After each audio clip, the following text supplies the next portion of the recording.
Okay, my name is Jaya, and I am a mental health counselor here with Mira Costa College. I also serve as chair for the Diversity, Equity, and Transformation Committee with the California Society for Clinical Social Workers. Sorry I can't meet you all in person, and so I thought I'd just throw a picture up. That's me sitting and drinking tea, which is a very common activity for me. And yeah, I'm excited to be a part of your experience here. Okay, so you all are coming together in this program because you are leaders and learning about leadership. So I thought I can kind of add to that by talking about one aspect of leadership. So, based on my research, we have different aspects of leadership. So we've got diversity and equity awareness, we've got communication, we also have emotional intelligence. And emotional intelligence is a very multidimensional um, construct, and it encompasses um, different skills. So skills to identify your own emotions, being able to identify other people's emotions, and also being able to manage your own emotions.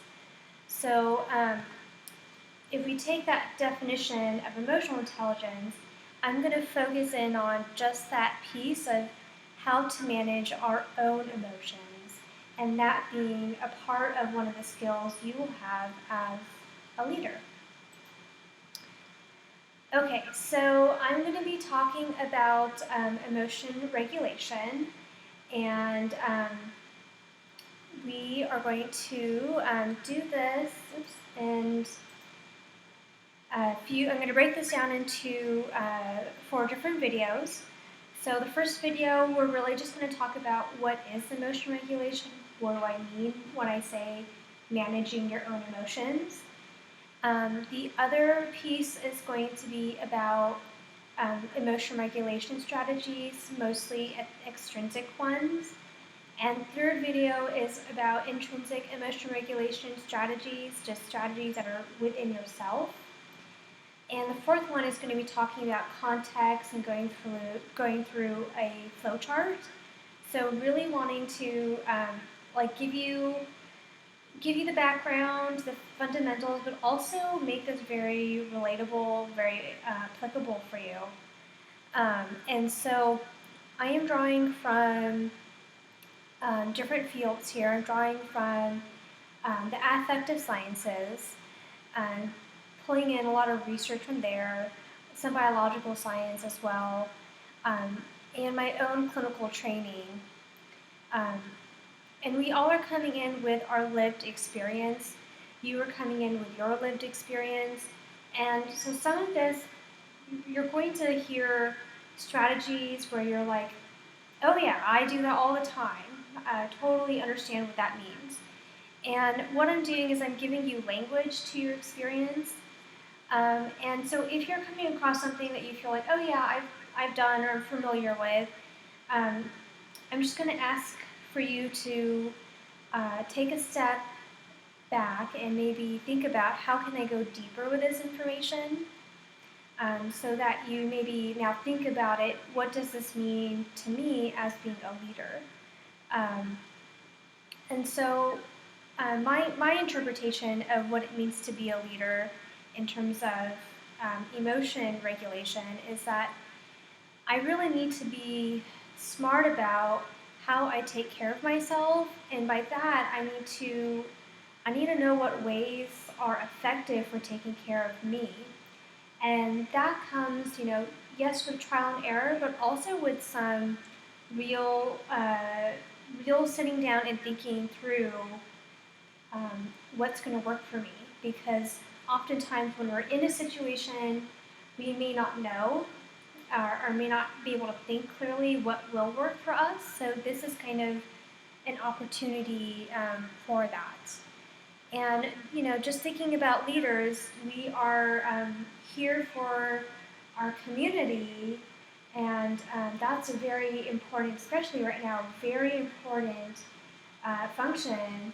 But in order to do that, we need to be there for ourselves. Okay, so let's talk about emotion regulation.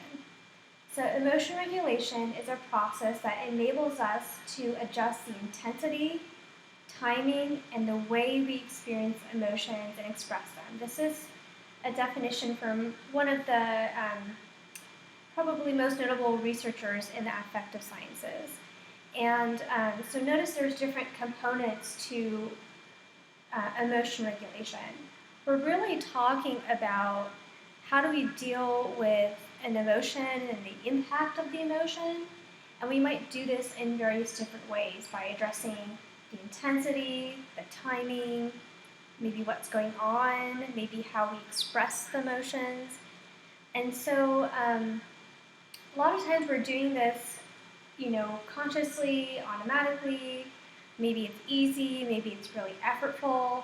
And a lot of times we might want to increase emotions, upregulate, or decrease emotions. What's kind of interesting is that when I talk about increasing emotions, a lot of the times we're going to want to increase positive emotions. So think about if you got a really good job, you got a really good grade on a test. You're going to be so excited, maybe you come home, you're really excited, and you go to your family member and you say, oh my gosh, I just got this really good grade on this test, I'm so excited, I'm so happy. And what you're doing right there is you're savoring that positive emotion, and by sharing it, you actually are increasing that positive emotion. A lot of times when we decrease or downregulate, we're doing that with negative emotions. So it might be that you got a really bad grade and you're really upset, and you go and you put on some music to kind of calm yourself. That might be a way to downregulate. And you're probably, this is probably all sounding very familiar, and you might be saying, well, duh, of course we're going to increase positive emotions and decrease negative emotions. That sounds right. I'm going to ask the question, is that always a good thing? And so I'm asking that question kind of to set us up for the rest of the series of videos, because we really are talking about all these different strategies, but also going into when do they work, when do they not work. Of course, that's more in general, and also what are considerations for each strategy. So, it's not always that increasing positive emotions or decreasing negative emotions are going to work at all times. So sometimes there's a purpose in feeling the emotion, and we'll kind of get into that a little bit deeper. We're going to talk about extrinsic strategies. So these are things a lot of times therapists talk about these things. We're talking about things like sleep. Are you sleeping? Are you getting food? Are you active? And those are strategies that I think tend to fill our cup in a lot of ways, our emotional cup. And these intrinsic strategies, these are strategies within yourself. And it's important to make this distinction because they each have their own impact and pros and cons, and they also interact with each other. So we're going to go into that in the next video.